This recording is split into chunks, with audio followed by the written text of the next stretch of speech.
everyone, Old School Pokemon here. Today is Friday, June 18th, which means we officially have the newest Sword and Shield era set. Chilling Reign was just released today. I actually just received this product from my distributor this morning. FedEx was a bit delayed with the shipping. I typically receive modern product a day or two prior to the actual release. However, in this case, that did not happen, which means this weekend is going to be very busy with me opening this product and getting it listed on eBay. I figured this will actually be the first booster box that I open from Chilling Reign, and I figured we can kind of do it together. While I'm opening the packs, I'll kind of talk about my process behind actually opening the packs, getting the cards ready for listing on eBay, actually listing them on eBay, so on and so forth. Definitely let me know if you guys enjoy this type of content, and maybe we can continue it in the future with each new set release. I typically order every new set release, and I typically open 500 packs from every new set release to sell those cards individually on eBay. So definitely let me know if you guys enjoy this type of content, and we can continue it going forward. Me just opening packs and kind of talking about a different subject every time. I don't think I can ever become an actual pack opening channel. That's just not me. But let's go ahead and hop right into this, and hopefully we can pull something good out of this first box here. One thing that was different about Chilling Reign versus the majority of the other standard sets is Chilling Reign actually has 5 different pack arts. So let's take a look at those. So we got 1, 2, 3, 4, and then where is the 5th? So there's the 5th right there. Okay. So like I said, Chilling Reign has 5 different pack arts. I believe there's a few sets that have 5 pack arts, but for the most part, every other set is WotC sets were 3 and 4, and then the kind of Nintendo sets or the newer stuff has always been 4, except for, I believe, Sun and Moon Base had 5 arts, and then Dragon, there was one other set that had 5. I forget which one. But anyway, we got the 5 pack arts right here. So 1, 2, 3, 4, and 5. Definitely be adding one of each into my booster pack collection just to kind of keep that complete. But let's go ahead and hop right into this, see if we can pull something good. And I'll kind of talk about the process behind listing or opening and listing all these cards as we go through everything. So move that over there. I do keep the code cards to sell off myself, so you guys won't be able to get any of the code cards. Sorry about that. So I keep the code cards, and as I'm opening these booster packs, I like to kind of organize everything as best as possible, so that way when I go back through and completely organize everything, it's a little bit easier for me. So what I do is I put the code cards in one pile. I take all the common cards, put them in another pile. Same thing with the reverse hollows. Then we've got the rares. Hollows will go here whenever we get one. Basic energies, and then we've got uncommon characters, uncommon trainers, and then we'll do uncommon energies off to the side there. So that's kind of how I arrange everything as I'm opening all of the booster packs. Like I said, I typically open 500 booster packs per new set release. I chose the number 500 more so because that gives me a good number of reverse holo cards. Obviously, there's a ton of reverse holo cards within each of these modern sets since they're fairly large. So the reverse holos are kind of the limiting factor when you open packs. And I found that 500 booster packs kind of gives me a good number of each of the reverse holos, so that I have a good selection of inventory to list when I do go about listing all these cards on eBay. So that's kind of why I chose the number 500 versus any other number. That's just what I do personally. But so yeah, as I'm opening the packs, I sort through everything just like this. I'll do the hit cards in another pile as well. We'll put those right in the background for now, so you guys can keep track of what I'm actually pulling from these packs. Opening all the packs itself really doesn't take too long.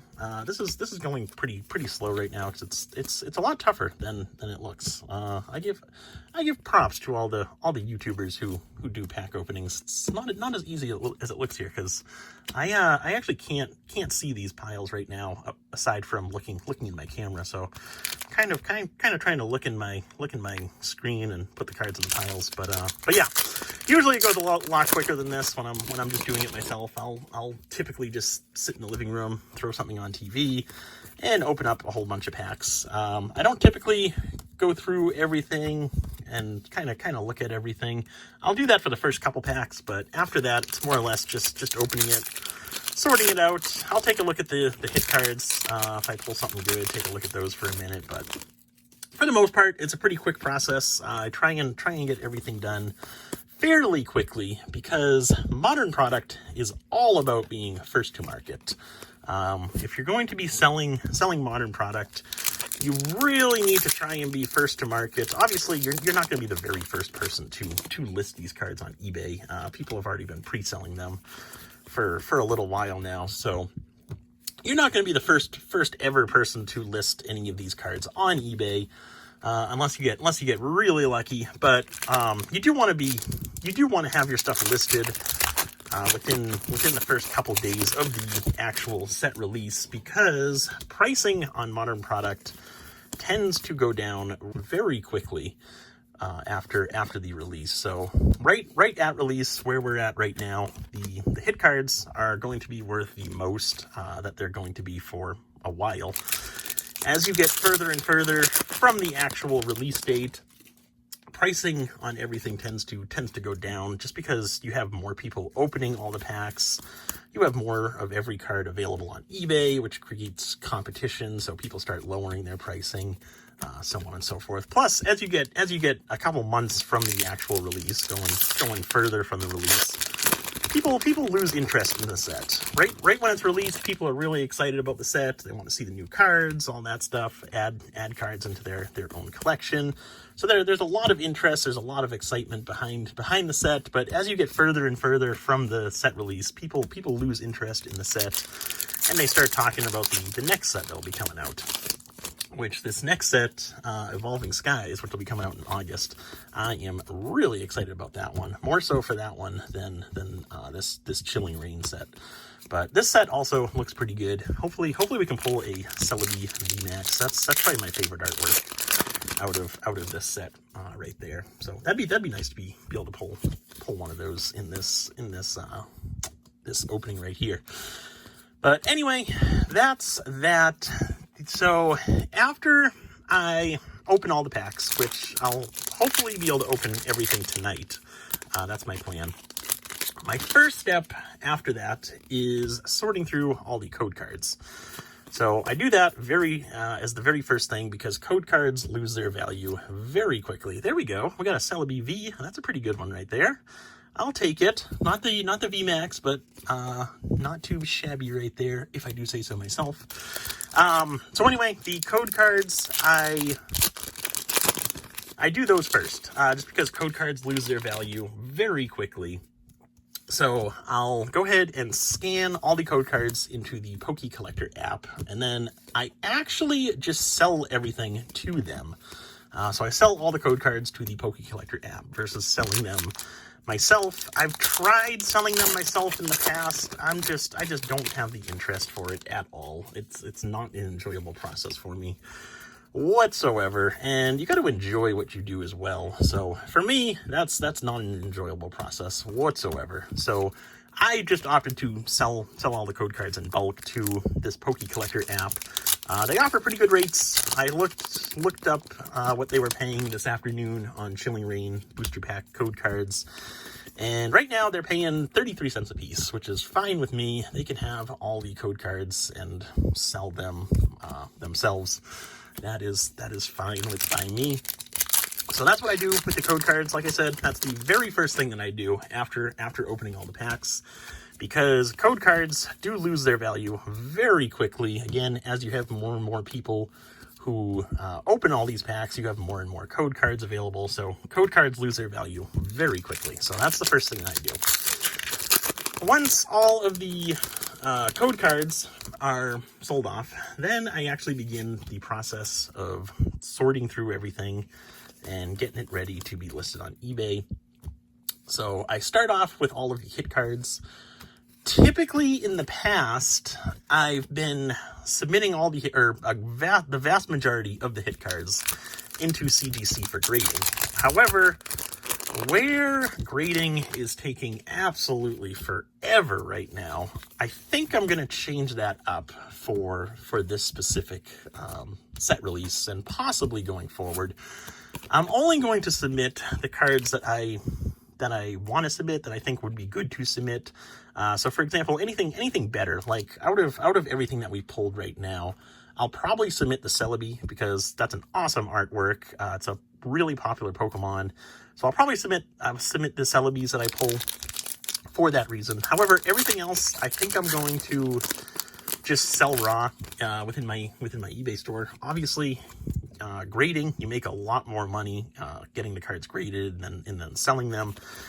However, with the turnaround times that we're seeing now, where cards aren't being graded for at least a year at this point, I think that's just too long to wait. So I'm for this set, and probably going forward for the next couple sets, at least until we get back to a semi type of normalcy with the grading companies, I think I'm going to go that route.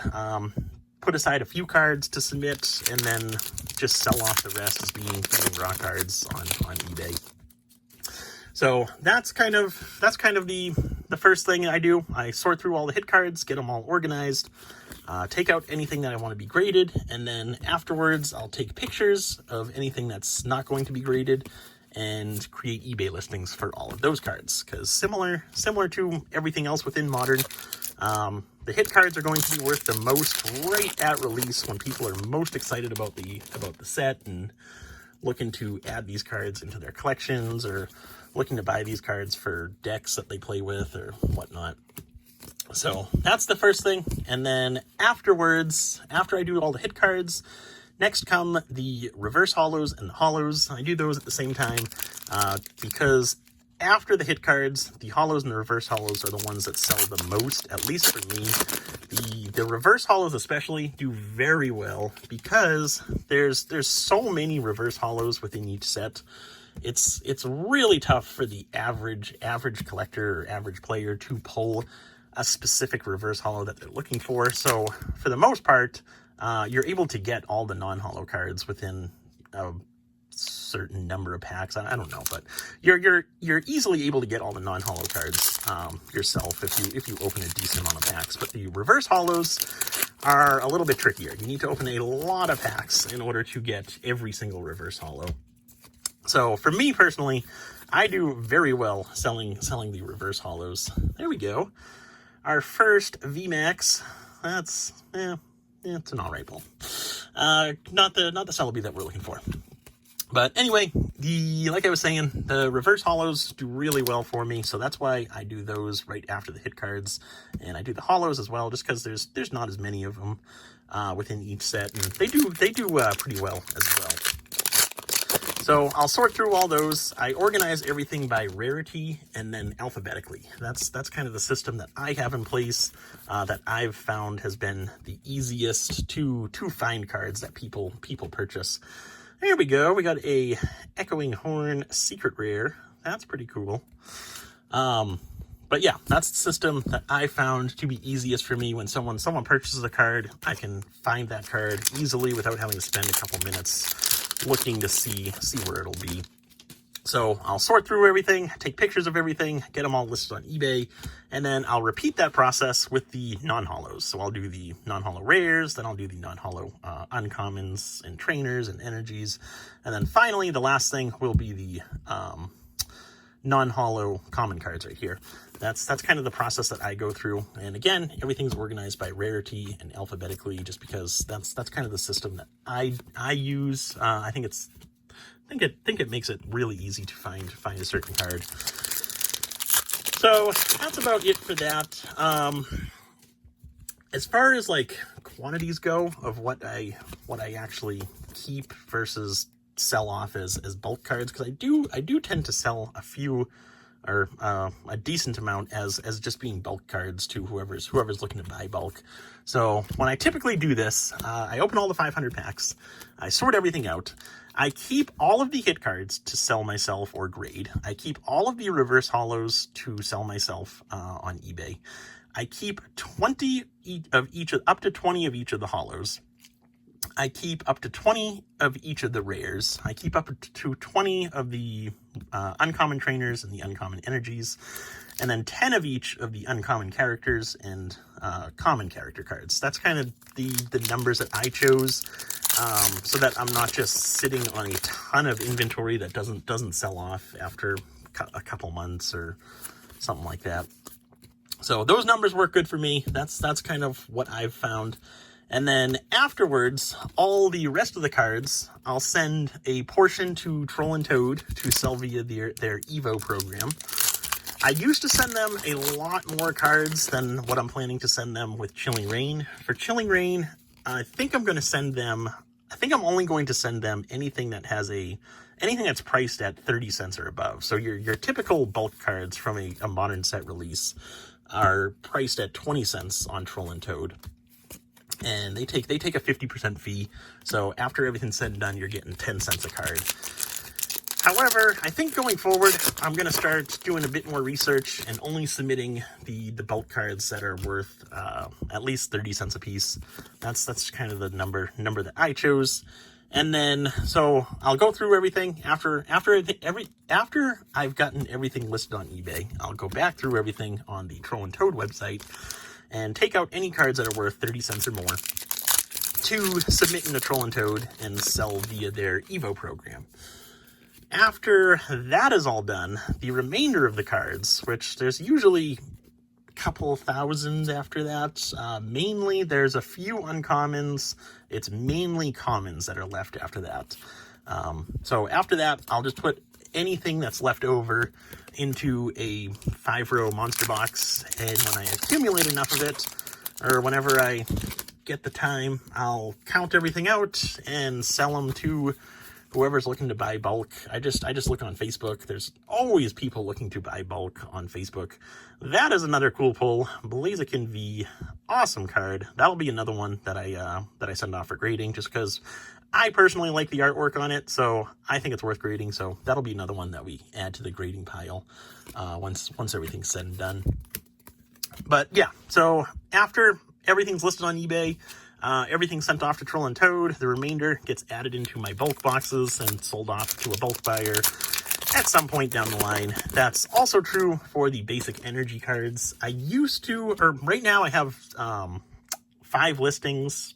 They're all within the same listing, but it's 5 quantity of 1,000 basic energy cards. I have them priced for $29.95 a piece, and they hasn't had any action on them whatsoever. So after all of my eBay fees and shipping at that price point, I'm probably not even making 2 cents a piece, which is what bulk buyers are currently paying for basic energies. So I think going forward, I'm just going to sell off all my basic energies to whoever's looking to purchase those, whoever's looking to buy those. So that's kind of the plan, or what I do with modern product. That was all 36 packs right there. And we did pretty good with this booster pack, or booster box. I'd say we did decently well. We got the Celebi V, which is by far the best artwork within the set. We got the Blaziken V, which is another cool artwork within this set. Blissey V, that's another pretty cool one. I don't think I'll be grading that one though. We got the Secret Rare Echo Horn, and then we've got this guy as well. So anyway, hopefully you guys enjoyed this type of video. Definitely let me know your thoughts in the comments below. Thank you very much for watching, and I will see you in the next one.